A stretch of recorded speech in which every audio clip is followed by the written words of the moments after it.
के कलाई आ बहिन के डोर ऐ बंधन के केकरोल नहीं छै रे तोर।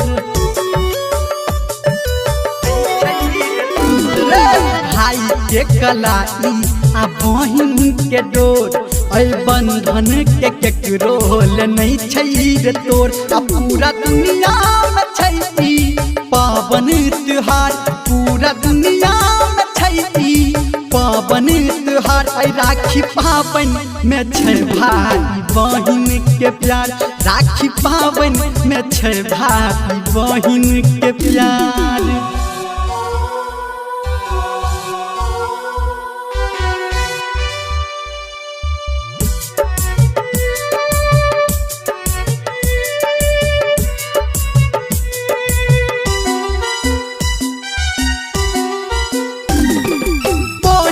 के प्यार के न कोनो रे मोल छै, सबके पता छै ई सबसे अनमोल छै। बहिन के प्यार के न कोनो रे मोल छै, सबके पता छै ई सबसे अनमोल छै।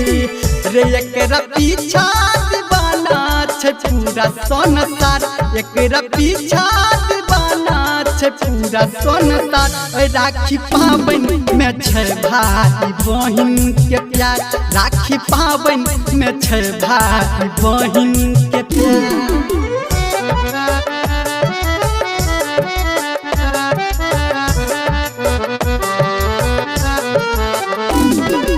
म्यूजिक बाय बिपनेश प्रेमी। अभी आप सुन रहे हैं सावरिया म्यूजिक।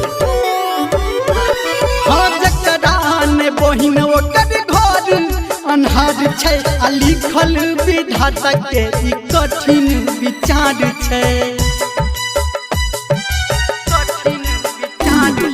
जकरान बहिन ओकर घर अन्हार छै, आ लिखल विधाता के ई कठिन विचार छै। रे साच कहे धर्मेंद्र संजय से यार, साच कहे धर्मेंद्र गौतम से यार।